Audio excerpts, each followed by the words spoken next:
Hello and welcome to today's webinar on the removal of travellers from land. First things first, there should be a box on your screen which allows you to ask questions. Can you let me know if you can hear me properly or if you are having any difficulties, please?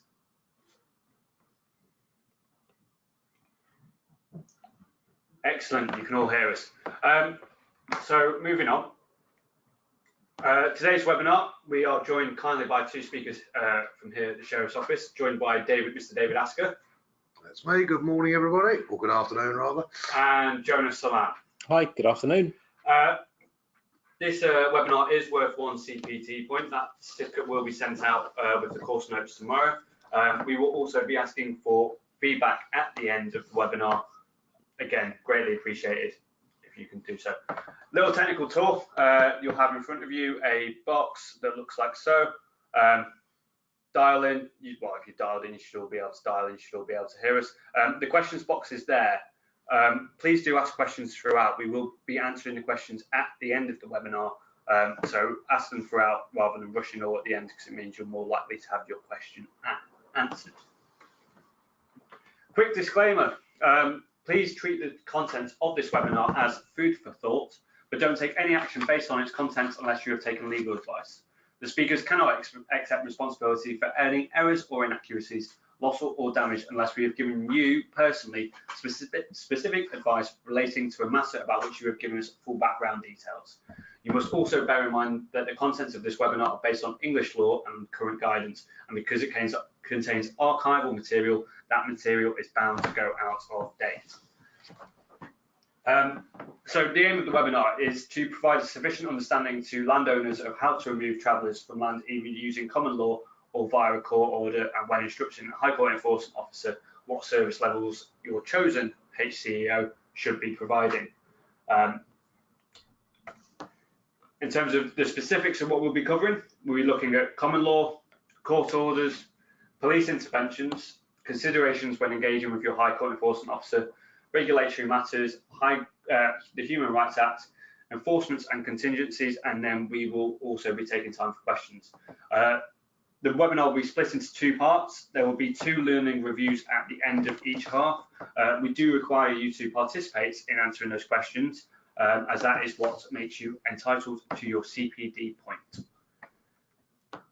I will now hand you over to Mr. Jonas Salam. Hi, good afternoon, everybody. Excited to be here with yourselves today. So the first point that we are actually going to be discussing are ultimately the two first options, which is the common law route and the court order route. The common law route is ultimately the ability to remove trespassers without the need for a court order from land. Obviously, we cannot attend if they occupy, for instance, a pre-existing structure like a building. There is also the second option, which is the court order. Now, this does, of course, take a little bit longer than the common law process, but it is a much more effective option due to the powers that are granted under a writ. One of these powers is, for instance, the ability for us to get police to attend, which we're granted the power to do so under Section 9, Schedule 7, Paragraph 5 of the County Courts Act 2003, which states it's the duty of every police constable to assist us in the execution of the writs. So, talking about common law, all owners, as it says, can use the rights to common land to recover their lands. So, if you have trespassers on there, you're more than welcome to go down the common law option route. The other option, the other ability that you do get as well is peaceable re-entry, which essentially means that we are able to attend without resistance. For instance, there was a little while ago where David and I actually attended a site in question, which you might have seen possibly on our website, and we managed to, of course, serve notices on them. We were able to do this without necessarily having to do a writ by simply attending peaceably. Yes, I've never apologised to you for that, have I? We went for a meeting with a client, yes. And the job came up and it was nearby, so I said, "Come along then, I'll show you how to deal with travellers," which we did. I mean, yep, absolutely. Yeah, of course. That was an interesting case study because it showed peaceable entry. There they were, about 4 o'clock, working away on their vehicles. We walked in. I made the point of doing so in a peaceful manner. Absolutely. They know the score. Well, yeah, they weren't entirely surprised to see two gentlemen in suits, one bearing a sheaf of papers, and explained to them that we what was would, happening. we're actually as agents of the landlord, and we would actually be if they didn't go, we'd be reattending to remove them using reasonable force. And I think it was they were quite open to it. A bit of an eye opener for you, I think. But there we are. Absolutely. Now, of course, most people, or rather, should I say that some people do seem to think that under common law, like any good Hollywood action movie, we have the power to force entry and violently evict people out of their land. Unfortunately, that's not the case. The reality is it has to be proportionate, and we have to be able to demonstrate that the force that we used was reasonable in happening to because otherwise the police will take the view that, hang on, there wouldn't have been an affray here if you hadn't started it, so everybody's going to feel a hand on their collar. So this has to be used proportionately. Yeah, absolutely. Right there. So what are now the options? So if you are a private landlord, your option is to either use a certificate enforcement agent, if you wish to, such as ourselves, or if not, you do also have the option to try and do it yourself. However, this I'll touch a little bit later on as to why this may not necessarily be a good option. If you did decide to do it for yourself, you're not required to perform welfare checks. However, you should inform your police of your intentions.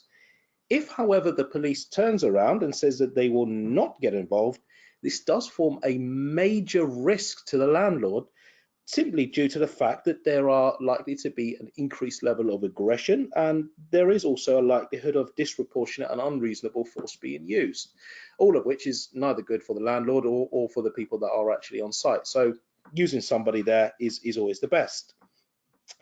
Local authorities, you can of course have the option to either use their own agents or use certificate enforcement agents. However, unlike private landlords, they are obliged to carry out their own welfare checks.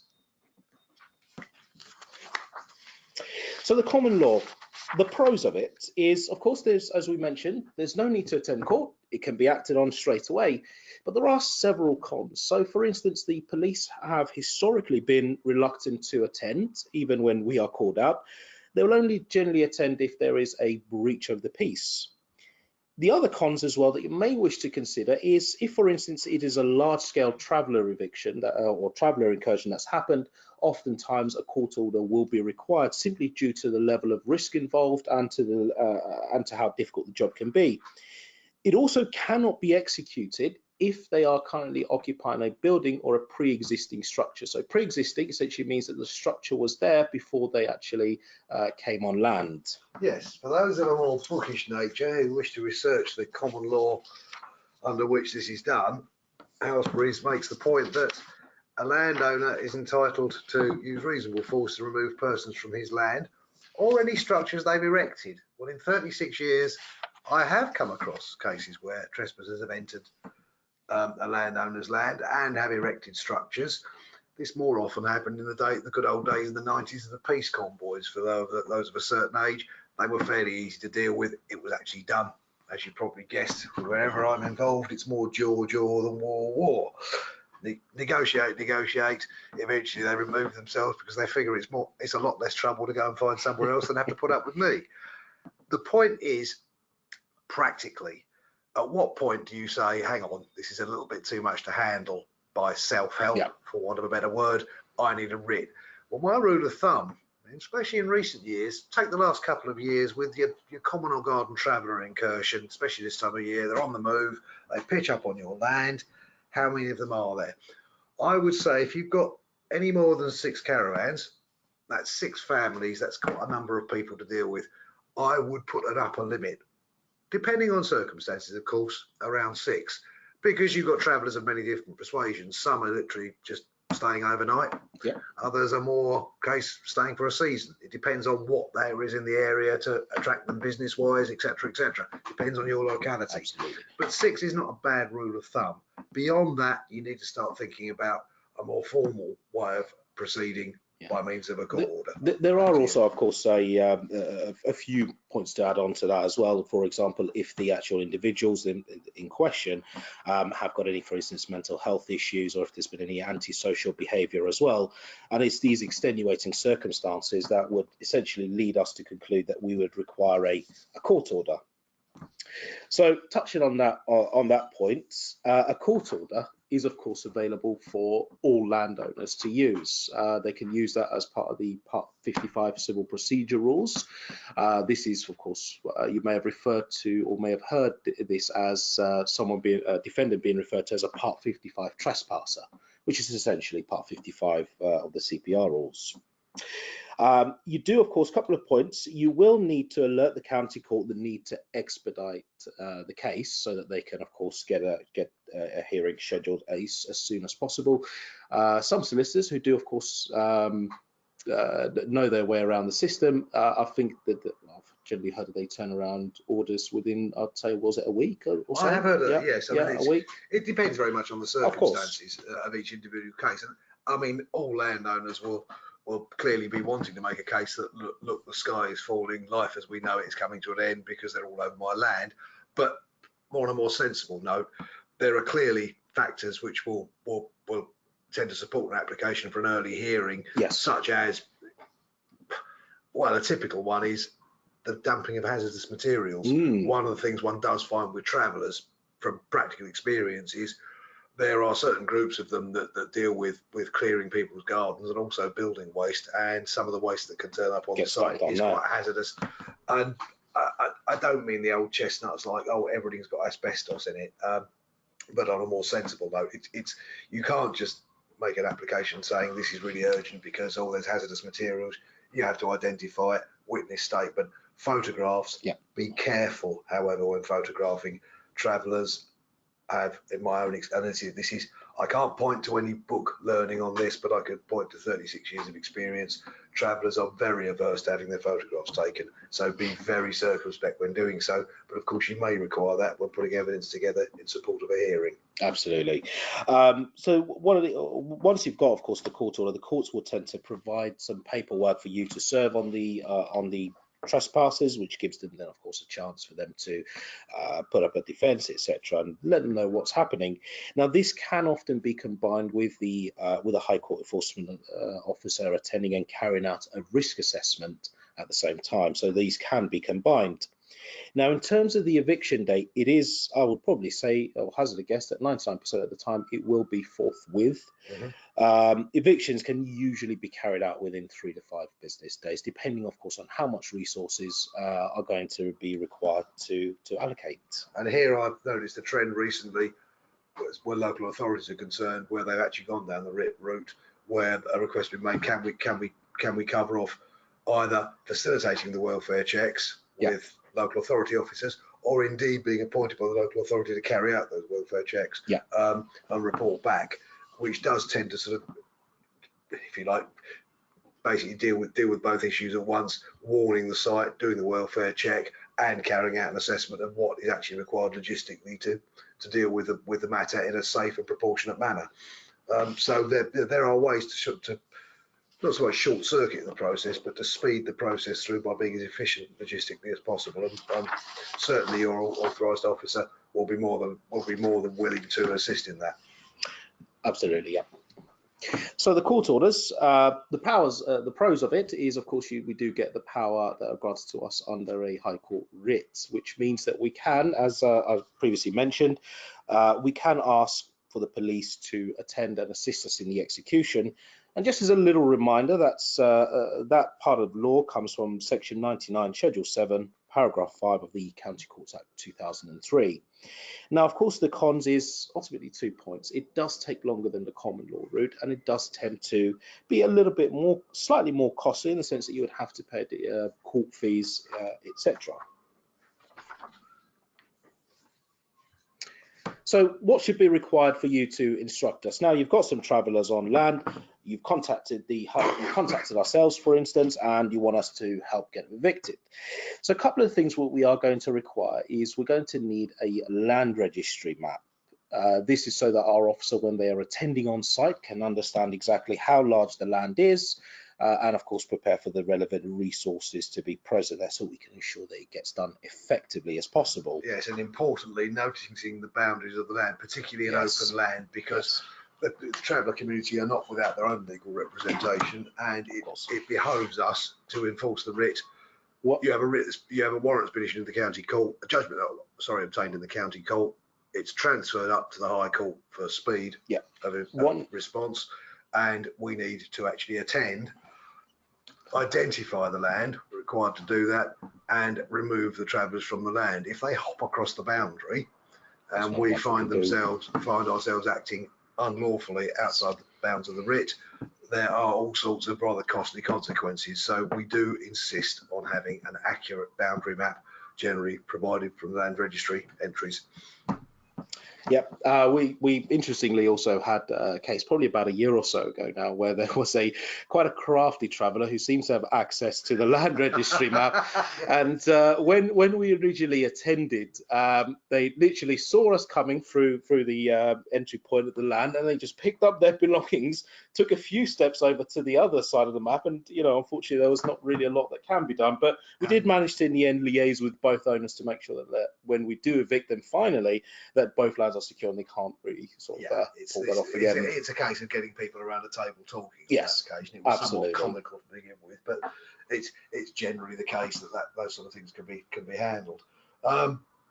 Yeah, I think one thing. If I were listening to this, one thing I want to know is what is all this going to cost me? Because it occurs to me that a lot of this sounds rather expensive in terms of manpower, but actually it ain't. No, absolutely not. I mean, you're typically looking for 2 officers attending there for, say, an hour. You're looking at maybe about £395 plus VAT. Court costs is looking at about £66. So it's all fairly reasonable in terms of costings. But the main question, of course, is to ask is how much, with them being on land, how much are you actually losing out on, and whether obviously the cost of getting them out is. And that's not for us to answer. No, of course not. I think the trouble with webinars is they're very dry and dusty on theory, but a lot of the people listening because they may actually have a practical problem. So.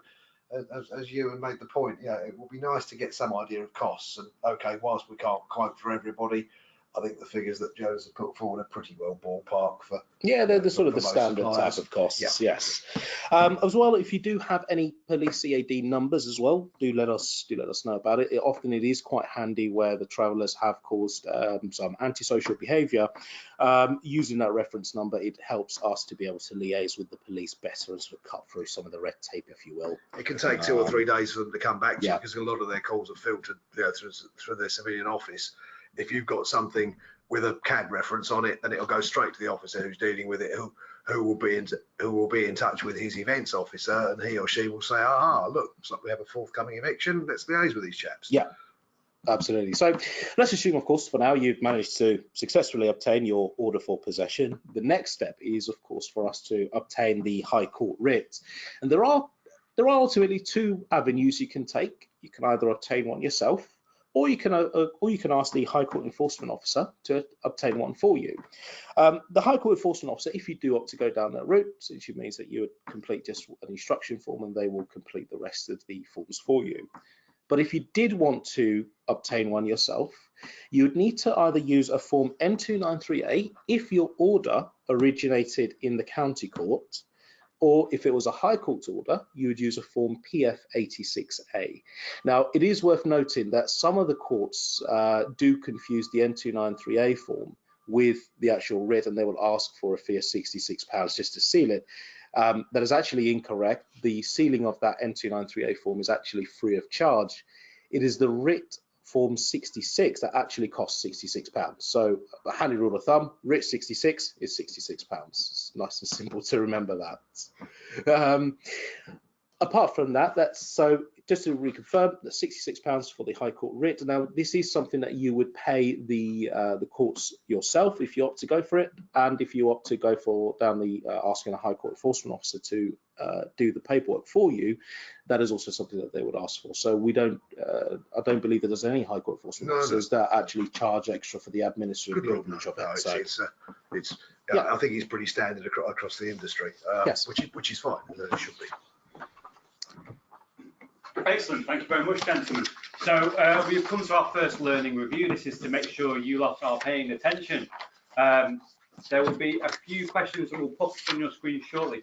The first question, though, is actually relatively straightforward, because this is: have you used High Court enforcement for possession before?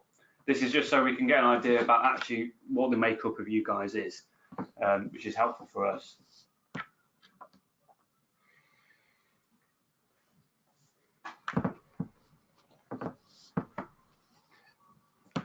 Very interesting mix, actually. About 2/3 of you have never used High Court enforcement ever before. So that's great. That means you're here and you're learning. So, and that is the whole reason we do these webinars. Okay, so the first question. Is it a statutory duty for the police to assist in common law and under a court order?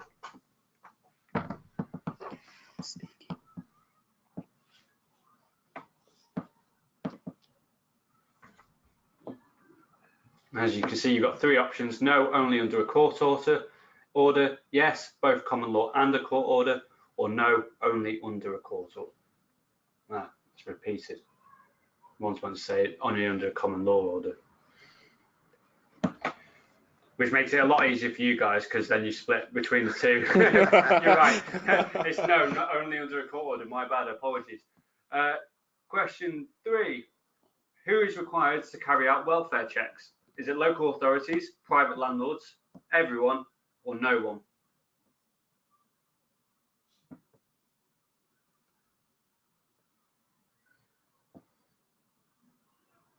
Excellent. And the vast majority of you have got that one right, and that is local authorities are required to carry out welfare checks.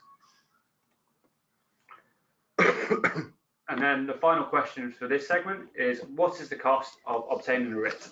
Is it £66, £100, £110, or £166?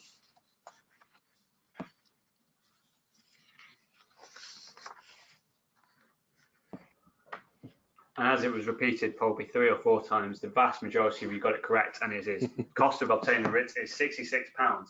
Excellent. Just a reminder, guys, keep your questions coming in. We will be having time to answer questions at the end. But I will now hand back over to the guys, and David will start to take you through police intervention. Right, okay.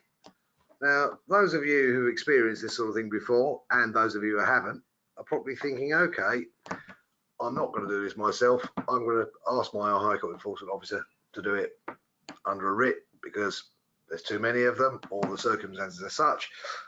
What other assistance is available to us in terms of what can the police do for us? Well, for my local authority listeners, you will no doubt be familiar with sections 77 and 78 of the Criminal Justice and Public Order Act of 1994. Alas, for the rest of us mere mortals, it can only be used by your local authority, and it can be used on any land within the local authority's area, irrespective of who owns it. As you would expect with regulations relating to the public land, the public good, it can be used to remove identified individuals from the land. The courts only ever get involved when they're unauthorised campers and when basically somebody asks them to go and they refuse to do so or fail to do so. Then they can, under section 77 and 78, attend with their own internal enforcement officers, agents assigned by them, either or a combination of both, and they will attend and enforce it. Anybody who is evicted under this section, they return within 3 months, they can be subject to arrest. There are criminal sanctions. In theory, in practice, how do you identify them beyond all reasonable doubt? These are criminal sanctions after all. Often the game is not worth the candle. This is a fairly big stick that you and the local authority can use to remove the unwanted from land within your area. It is a difficult instrument to use sometimes because of the difficulty of identifying persons, and certainly in the case of travellers, which is really what we're dealing with here. The same families turn up, different groupings of families turn up. It can be a bit of a minefield. However, more practically, moving on to sections 61 and 62 of the Criminal Justice Act. Police intervening on their own. If you have a particular problem, it is a difficult one. There are all sorts of repercussions and ramifications in the local area. Local population are up in arms. or you as a private landowner have got an issue with this, Section 61 and 62 can be used by the police. It can be used on any land whatsoever, excepting the actual highway itself. And again, you have to remove identified individuals and or their vehicles from the land. Identified doesn't mean you need to know their name, date of birth, national insurance number. They must be positively identified as the person that's resident on that land in an authorised manner. There's got to be more than 2 of them. So your average itinerant who turns up with his sleeping bag or turns up with his camper van and parks up on an industrial estate, that happens a lot. You can't do it if there's just the one of them. Again, doesn't require involvement of the courts. The idea was to be able to react quickly and definitively. The police enforce this, nobody else. And again, criminal sanctions if they return. Now, the appetite of your local police force to deal with this, I am not best qualified to comment on, except in my capacity as having dealt with this sort of thing all over the country. It very much depends on what's going on and what their resources are and the seriousness of the problem. What might seem incredibly serious to you in the grand scheme of public order may not amount to the proverbial American hill of beans. So don't be too surprised if the police are genuinely unable to assist for whatever reason. Now, further police intervention, 62(8)(e) of the Criminal Justice and Public Order Act. Again, this is really, we're getting very arcane here, but this is the purpose of this webinar, to reveal these arcana to you. This particular section can only be used where there's an alternative site, for example, a local council licensed site, or not necessarily licensed residential site where people move on and live for years, but you get transit sites, certainly down in the south where we're on the main routes to the ferry ports. Several of the county authorities have got transit sites down here where people moving into the county. It's the same in the West Country. Certainly Eastern England have got a lot of them. So if there's an alternative site available, again, here the police are the only ones who can use it. Because your local police may not be entirely familiar, it doesn't do any harm if you turn up and you're aware of this and can push them in the right direction. It can be used on anybody's land, and again, identified individuals and or their vehicles. And it works, but again, it's for the police's decision to use it, not yours. Persuasive powers notwithstanding, it is up to the police as to whether they use this, and they will balance these considerations with other matters. So, moving on to perhaps less arcane and more practical matters, things that one might want to consider. One of the things that will become apparent from what Jonas has said, and indeed from my little diatribe on the powers of the police, are you've got to know your target. Who's on the land? Who's on your land? Reconnoiter, assessment and planning. It's very important. The reason being is it's fluid and can change quite rapidly. What might start out as 3 or 4 vans staying overnight, and well, we'll be gone in the morning, Governor, and well, a week later they're still there. Only now, over the weekend, 10 more have joined them. Things can change, they can be fluid.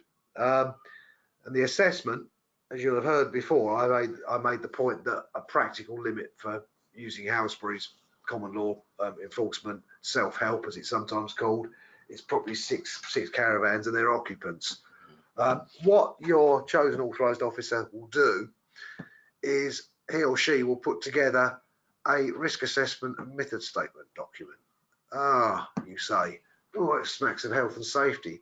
But here's the thing: whether you're doing this under common law, or whether you're engaging in a High Court enforcement officer to do it under a writ, the person or persons enforcing have a duty of care, not just to you, the landlord, but also to the occupants of the site and to the public who might be affected by the activities you propose to carry out when enforcing. The next point I'm going to deal with is public order issues. I'll deal with that as a separate matter.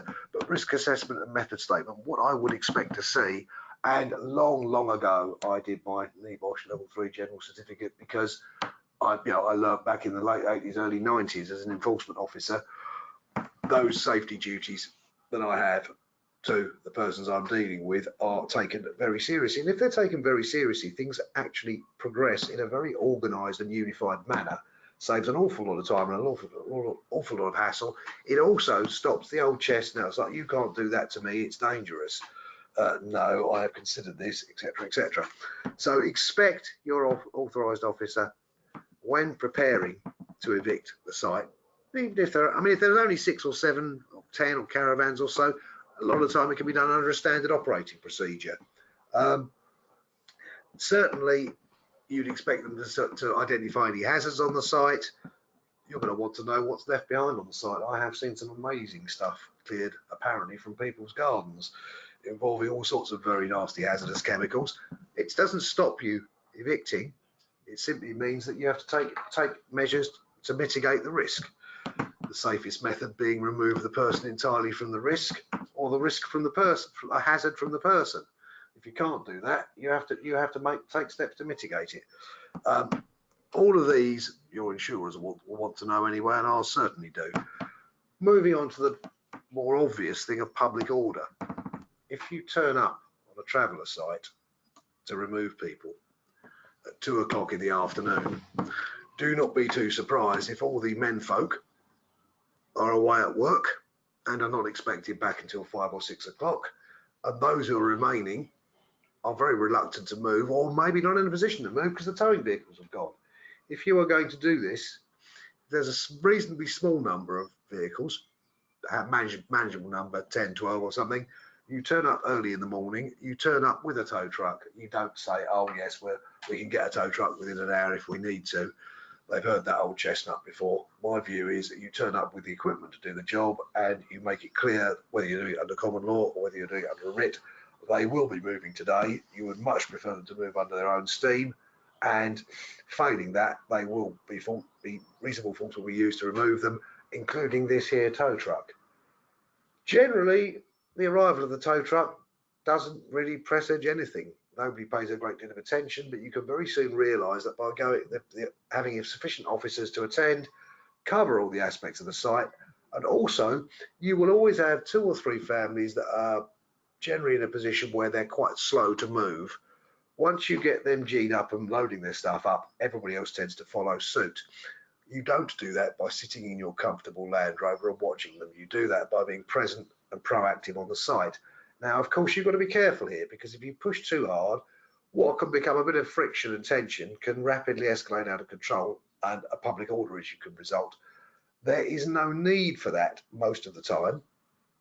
If, as a result of your risk assessment and method statement, aggression has been met when you've been recognised on the site, or there have been incidents such as to make you think that will be the case, the police will generally be happy to deploy. Normally, it'll be 1 or 2 officers that can call in others if needs be, where there are issues like that that are likely to arise. That can usually mitigate against them. It can prevent them. If you turn up on a site that's known to be a little bit prickly, shall we say, for want of a, yeah, that's a reasonable term to use. If you turn up without having told the police, or without having engaged with the police, or on a day when the police say we can't do it, we'll have to do it, maybe next week, and no, you insist on doing it earlier, don't be too surprised if the whole thing escalates out of proportion. Doesn't always, depends on the demeanour of the officers concerned and the people there. Pick your time. But I made a point just now about no good turning up at 2 o'clock. There are occasions, for example, when you get your commercial premises, say your client or you run a large store somewhere in an urban area or just outside extra urban area, and suddenly, lo and behold, one morning, as if by magic, the traveller ferry has been, and your car park is full of caravans and towing vehicles. Now, your chosen enforcement officer may turn up with a writ, say 4 or 5 days later, at 7 in the morning, and it's clear, given the traffic in the area, that some might want to move off, but they're not going to want to move off except in a convoy together, and that isn't going to happen until later in the day. There is a temptation to say, I'll stand down and come back at 4 o'clock. What happens when you come back at 4 o'clock is, yes, the menfolk reappear, but the whole thing goes on late into the night. You are better off keeping a presence, all right, a lower key presence there during the day to reinforce the idea they are going tonight. They want to go in a convoy. Now, some of you might be listening thinking, gosh, isn't he accommodating? Isn't he being really nice to these travellers, allowing them to go in a convoy? Believe you me, from bitter experience, if you try and split them up and force them off the site piecemeal, the ensuing hoo-ha will take all day to sort out, and you might just as well have let them go in a convoy, and that has happened on more than one occasion. It is worth bearing it in mind. What I would say, for those of you listening, is if you can attend in person, or if you've got an agent who can attend in person to act as a liaison, it is a lot easier than phone calls and emails bouncing back and forth during the course of the morning, and sometimes well worth it. Certainly consider having one of your representatives on site on the day of eviction. What this is intended to result in is a safe and effective eviction. Safe for you, safe for members of the public and the surrounding area, safe, I have to say, for the travellers, but most important, safe for your reputation and for the amount of hassle you'll get if it all kicks off and you have a bun fight on site. Because the travellers themselves often have a long memory. If they realise they've been handled with some respect at a site and it's all gone reasonably well, then there'll be a lot less trouble to get rid of the next time, because unless you take precautions, which we'll talk about later, there will be a next time. Okay, things to consider. First of all, who's responsible? Well, you'll be pleased to know that when you carry out enforcement in this manner, it is what I call an SEP, somebody else's problem, mine. The authorised High Court enforcement officer is responsible for the conduct of all persons enforcing a writ addressed to him or her. There's a load off your mind. Yes, the authorised officer has extensive powers. Under the Courts Act 2003, we have all the, what does it say? Powers, privileges and responsibilities afforded to the sheriff of a county. Oh, yippee. The only ones I listen to there are responsibilities and powers, the responsibility being the important one. There are arrest sanctions insofar as, now, one of the things that, it's a bit of an old chestnut, I've heard it said on many occasions over the years, oh yes, the authorised officer and his enforcement agents, they have the power of arrest when enforcing a writ. Well, there's an interesting one. The power of arrest, eh? I'm not so sure I agree with that. Show me the legislation. A constable can arrest, detain a person, in other words, prevent them from having their freedom. The only arrest, and it really isn't arrest, it's a euphemistic term, I can use reasonable force to get somebody to comply with their writ. That may mean removing from the site. It may, under certain circumstances. You don't see this with travellers so much, but you do see it with protesters. They may need to be physically carried from the land. That's not really arrest. It is detaining them a while. I suppose their freedom of movement is detained for the period of when they're being carried off the site. However, the arrest sanctions we're really referring to here are where you get outright obstruction of an enforcement officer or anybody acting at the enforcement officer's direction. It doesn't just extend to enforcement agents, it even includes the tow truck driver. Although he or she is not an enforcement agent, they are acting at the direction of a High Court enforcement officer in enforcing a writ. Anybody obstructing them is committing an offence and can be arrested for it by the police. What's the advantage to everybody? Well, it does actually mean that the police are able to say, right, okay, thus far and no further. If you continue to fail to remove yourself or be removed, you will be arrested. The police may very well de-arrest them when they're off the site. That's up to them. That's not my say-so, nothing to do with me. Effectively, that is how it works. If you don't comply with the authorised officer, you may well be arrested. Travellers are well aware of this. They don't want the hassle that goes with it, because once somebody gets arrested, then you get the whole business, all the rigmarole they have to go through. They'll push it thus so far and no further, right up to the point of being arrested. There'll be his face in yours, shouting away. But when it comes to the crunch about removing themselves, they will back down and they will go. That's generally what we find. At common law, one can use reasonable force and no more than reasonable force. And what, I hear you ask, is reasonable force? There are various bits of precedent on that, notably R versus the Chief Constable of Sussex, which was reasonable force when enforcing a writ. Makes entertaining reading, actually. I would recommend it to anybody who can't get to sleep of an evening. It will give you a few giggles, but it's actually a very useful thing, because it tells us how far we can go, what is reasonable, what is proportionate. Under common law, reasonable force when, say, you, the landowner, get he, the handyman who works for you, to act as your agent and remove people, reasonable force by that person may be set at a much, much lower level than the reasonable force employed by an enforcement agent acting at the direction of an authorised High Court enforcement officer who has many years of experience, qualification and insurance to carry out removals of persons. Insurance is a big question. Your agents or handymen may not be insured to remove persons from your land. That could prove expensive. I say no more than that. Right, we will gallop quickly on. I see the time is against us. Well, actually not a badly against us. Planning parameters, site safety and diligence. Again, this is for the protection of your reputation and your insurance. Ensure that whoever is carrying out your enforcement undertakes a full health and safety risk assessment. Look for health and safety qualifications. I don't think there's unreasonable in an enforcement officer at all. In my case, NEBOSH Level 3 General Certificate in Health and Safety Management. Protective measures.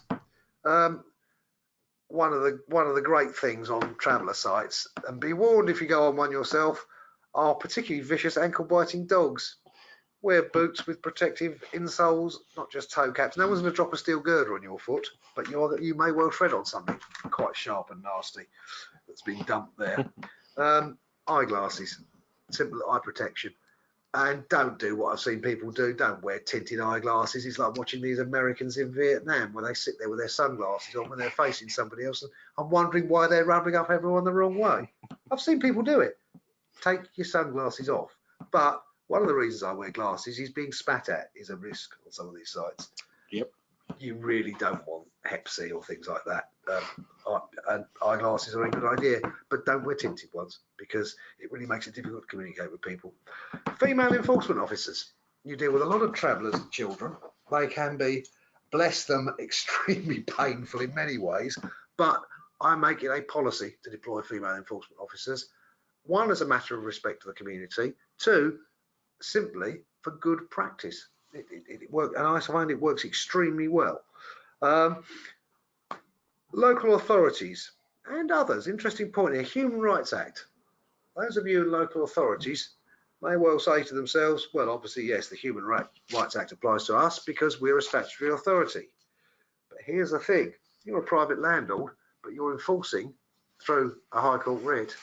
Whilst I am a private individual, Her Majesty's Courts are not. Her Majesty's Courts and Tribunal Service is part of a statutory authority. It's actually part of UK PLC, covered by the Human Rights Act.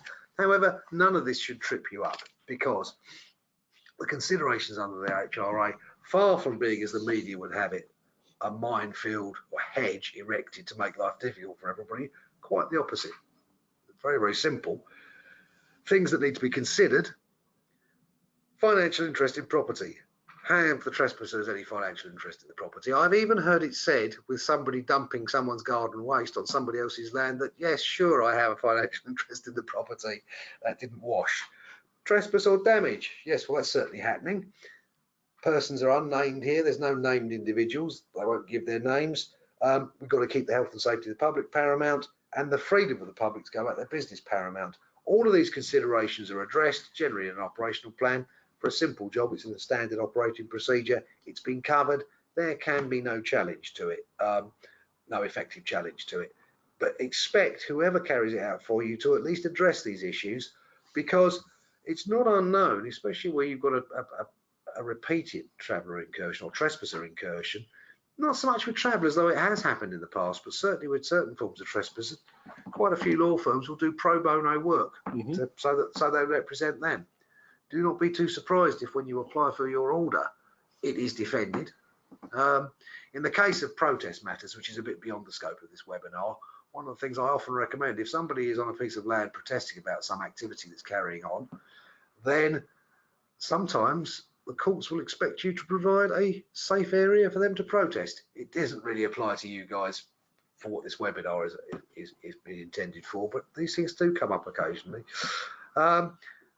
Human Rights Act compliance, proportionality of action. This is the important one. Any action that we take must be proportionate, lawful, and properly authorised.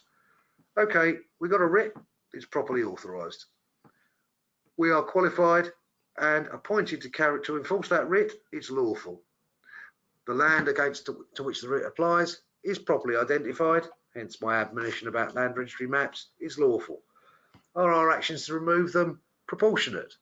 Have we entered into a period of discussion with them? Yes, we've negotiated with them. We've certainly given an initial warning, and when we've come back to enforce, we've said, okay, you've got an hour to pack all your stuff up, get hooked up and move off. So it's, you know, they're at work on a no surprises basis, and they know precisely what's going to happen if they don't comply. So there's no issue with proportionality of action and negotiation. This point about no access to the site, specific exceptions, it's been added in here. You might think, what the hell is he talking about? There have been occasions when we have removed large numbers of travellers from a site where, for example, we had one chap who his wife was taking their young son to a local hospital for a clinical appointment. Given that there was just the one family out of about 10, it was considered by negotiation with the landlord that it would be an idea if they were permitted to carry on with that. But look, meanwhile, while your wife's toddled off with a vehicle to the hospital, you or someone you nominate stays behind and assists our officers in corralling all your goods near the entrance, so that when you return from the appointment, you can pick everybody up and go. Worked extremely well. In this case, we said to everybody else, no one else gets access to this site again. You don't come back for anything. This guy's been given permission by arrangement with the landlord to come back and pick up his caravan, and he was good as gold and did so. It served quite well later, because that particular site didn't get occupied again for quite some time, and when it did, it was much the same people, and they said we'll be gone after the weekend, and they were. So there we have it. Sometimes, to comply with Human Rights Act accommodations, on a very large eviction, a very large site, we will make controlled access to remove goods. People abandon stuff, and you think, well, I can dump that. The next thing you know, you've got some local firm of solicitors who's saying that was a very valuable Rembrandt that was left under that tree, and you've dumped it. What we do there is you will issue on your behalf torts notices under the Torts Interference with Goods Act 1977, saying, you, dear owner of property that has abandoned it on this site, have 7 days to come and claim it, otherwise it will be disposed of. It's happened on occasion. Quite frequently, said goods that were stored, the local police have taken an interest in, particularly the frame numbers of certain motorcycles. But I simply cover that in passing. Some of these things can be thrown up as spanners in the works. They are not. I think it makes sense to have really controlled access to goods. I think it really saves the landlord as well the cost of having to hire a skip and safely dispose of it, etc. So yeah. I think it makes a lot of sense, really. It depends on the circumstances. I mean, it varies on the circumstances. I mean, generally, what goods are left behind are huge piles of brushwood from the local garden clearance operation. But here again, I've got to say, you never know. Well, here's a case of physician heal thyself by way of a last and very quick instructive anecdote. Not very long ago, a couple of years ago, I arrived home from work to find, to my horror and embarrassment, in the large field behind my house, owned by our local authority, was an encampment of some 20 travellers. Oh, thought I, they're going to need a writ for that one. You can't do that under common law. I wonder if the police will get involved, because it is used as by a local sports club. Of course, my neighbours were saying, what are you going to do about it? And I said, me, nothing at all, because I'm not going to draw attention to myself. I have to say, these were the travellers from heaven. At 8 o'clock every evening, you could put your watch by it. Their generators were all turned off, and that was it. They were doing garden clearance in the area.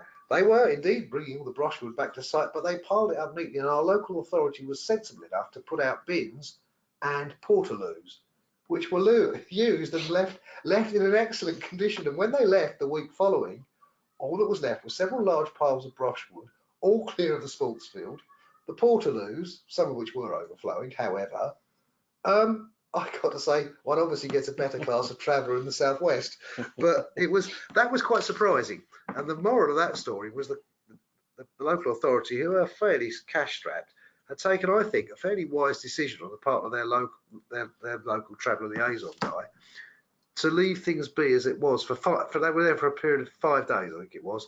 That it was extremely likely they would go at the end of 5 days, and really this lot, whilst they were a nuisance, weren't nearly as much as others might be. And the moral of the story was put better gates on the land, and which they had done, but when you issue keys, when you issue them to the local sports club, impress upon them that you don't leave the gate unlocked because Sid's coming back later on to pick up the new goalposts, because that's what happened. Anyway, enough of that. Learning review, ladies and gentlemen. Excellent, thank you very much. And yeah, I've learned quite a bit from that, even though I've sat in these on many times before. What, how to stay awake? Not quite. Got a few more poll questions for you. We've got 3 to be precise. So the first one will be up on your screen now, which is, which of the following is not the legal responsibility of the High Court's enforcement officer? Is it the risk assessment? Is it public order issues? Is it protest management? Or is it post-eviction security?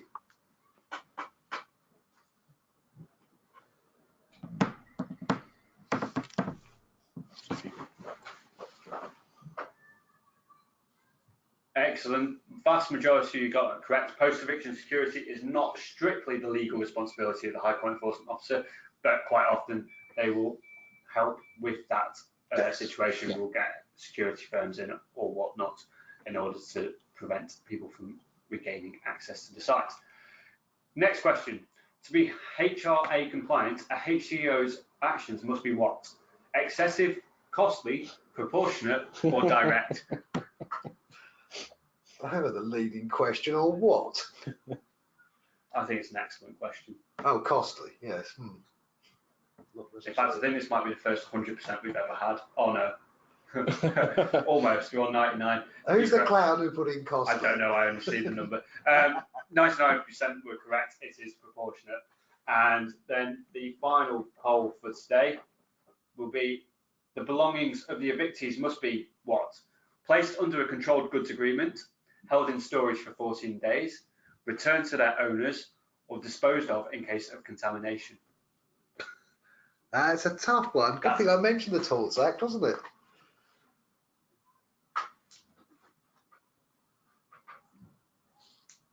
I think this might be the one where I've won, and most people get it wrong. Oh, I don't know. So, interesting spread of answers. The correct answer was they have to be returned to their owners. They do. They do. All the belongings have to be returned to their owners.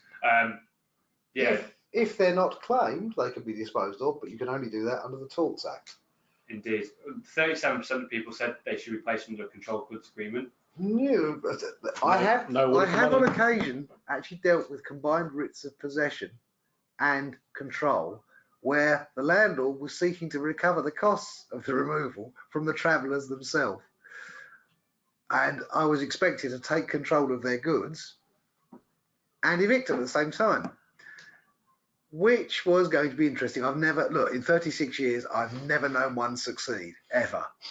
So please, ladies and gentlemen, don't delude yourselves. Whilst in theory it's possible, it's unlikely it will ever happen. 47% went withheld in storage for 14 days, and 15% got the correct answer of returned to. The 47% were part right, because of my point. Yeah, you may have heard that voice in your head. Use the torts, Luke. Use the torts. The Torts Act is your friend. Somebody leaves stuff all over the land, which is not obviously rubbish. You may well, and it's not really the case with travellers, but you certainly get it with some squatters. They've left stuff on the site. The last thing you want is somebody claiming against you, so you issue a torts notice on the day. You get the enforcement officer issue a torts notice saying 14 days, I think, is generous. 7 days. A job I recently did, not very many weeks ago, not far from Heathrow, we had all sorts of stuff left on the land. Torts notices were issued giving 7 days, except for 2 yachts that have been left on the land. I kid you not, they've been under construction for ages. We gave them 14 days, and would you believe they were both collected? One of them, he spent 1,700 quid on a crane having it lifted out on the 14th day. Gosh. None of it cost the landlord a penny. Well, there we go. So we've got loads of great questions in from you guys. I haven't, the 2 gents with me haven't seen these questions, so if they don't know the answer, we will be answering the questions in a future newsletter. Yeah, they'll all get answered. There seems to be an awful lot of them. There is an awful lot of them. So, good question. Once you have attended peacefully under common law, what is the follow-up? What do you do when you return? What happens once they're all evicted? No, once we evict them. Yes. The follow-up, there is under none. Common law. Under common law, there is none. Basically, you remove them under common law. If you don't put appropriate security measures in place, ask your enforcement officer about that. Berms, gates, all sorts of things, and they come back. Well, boo-hoo-hoo, we've got to start the whole process again. There is no sanction against them. Excellent. Another question. Regarding the court order route, can it be used in buildings or pre-existing structures? Yes. With a writ of possession, yes, buildings and pre-existing structures you can. That's not a problem. It's only under common law that you can't put it in buildings or pre-existing structures. If they're inside that, you need a writ of possession. I like this question. What happens if you cannot enforce the writ at the time of trying? Is there a further charge for a second attempt? Depends on the circumstances. Let's take a typical one. We have a traveller site with 8 vans on it. They've gone down the writ route. We turn up on the day. The nights before, another 50 arrived. Clearly, 5 guys named Mo are going to stand a snowball's chance of shifting 50 plus caravans, plus the fact it's going to need major police attendance. In this case, obviously everybody mobilised at 7 in the morning and arrived. They were there for an hour. The client got charged for an hour, and we came back again the next week and did it the next week with a full complement of police, and that took 6 hours. So it's basically it's on a quantum merit and as much as earned basis. But you won't find. I don't know. Find many like that. I don't think it doesn't happen very often. Generally, it's if we're 2 hours on site, you get charged 2 hours, and I think everyone's pretty much the same in the industry. Well, I think by now as well, I mean, we're aware that during certain points of the year, certain people will occupy certain parts of land in the country. And we know, of course, whether they are more likely to increase in numbers or decrease in numbers. You know, for instance, if it's going to be a potential likelihood for a traveller wedding that happens during certain months of the years and certain locations. So we tend to use our previous knowledge as well to help reduce the chances of an unsuccessful first attempt. Yeah. It's very unusual we have to come away. I mean, one occasion I mentioned, another time was when firearms arrived. Actually, that was a blessing in disguise. Firearms were found. Suddenly, it's the best SEP of all. Somebody else's problem, the police's problem. Our guys stood there and watched rather bemusedly while 2 police gunships arrived, and 2 hours later, there wasn't a single traveller to be found. Some were at the local police station, the rest of them had all moved on. So, you know, it's unusual. Excellent. So that kind of covers off a few of the other questions as well. Can a landowner claim compensation for damages to land or for clear up of the rubbish after the event? Oh, yes, you can. But who are you going to call? The point is, one, how are you going to identify this person of no fixed address? And the point I made about a writ of control against travellers' effects, good luck with that, because it is in theory eminently practical. In practice, fraught with difficulty, and I do not know in 36 years of any case where it's been successful. And the only reason I'm hesitating is I'm thinking of the travelling fairground community. I used to regularly get writs against them in their winter quarters in a certain part of the country. They got to know me. I used to get paid. As I got more and more senior, one day one of the junior officers phoned me up in a blind panic. He'd gone down there and he was standing in this guy's porter cabin in their winter quarters, giving it large about how if he wasn't paid, goods would be removed. And he looked round to see a forklift truck carrying his new Volvo out of the yard. And he was very upset when I said, well, what on earth were you doing parking your car in their yard? I used to park up the road and walk down. It's a matter of respect and common sense, I have to say. But there we go. Do we have experience with interim possession orders, IPOs? These are good ones. And are they worth the paper they're written on? I can do no more than hand over to my esteemed colleague Jonas, who has a wealth of experience in this field. So it's an interesting question, because I probably at least once or twice a week I have an in-depth conversation with either a solicitor or local authority about these options. And the reality is as follows: unless you can guarantee that the police will be in attendance and assisting to execute the interim possession order, it's often, in my opinion, that it's not worthwhile.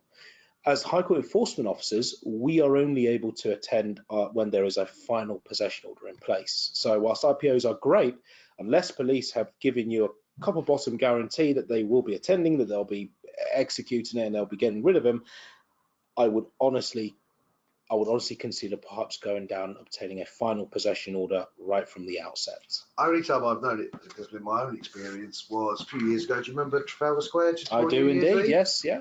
Squatters turned up in a building in Trafalgar Square. West End Central Police Station were very anxious that an IPO be enforced because it was going to give them merry hell on New Year's Eve. It was dealt with. But unless you come into that very fortunate category of owning property in Trafalgar Square, and it happens to be New Year, I'd go with what Jonas says. I think we'll wrap up there because we're at 1:30. So just thank you everyone for attending today. We do appreciate it. We hope you found it helpful. There will be a survey at the end. If you can fill that out and send that back to us, it does help. We do like to know what we can do better, what you've enjoyed, etc. With regards to the relatively numerous other questions we've not been able to answer, we do apologise. We'll do written answers for those. Yeah, we'll do written answers for them. Alternatively, if you've got a more pressing issue, the phone number is on your screen now. Give us a ring, email client@sheriffsoffice.com. One of our guys will get back to you as soon as they can and give you more information on what we can do. Chances are it'll be Jonas as well. Jonas is here all happy week. to help. Yeah, so I'll sign off. I'll say goodbye from me. Thank you very much for your time today. Thank you, everybody. Goodbye. Ta-ra.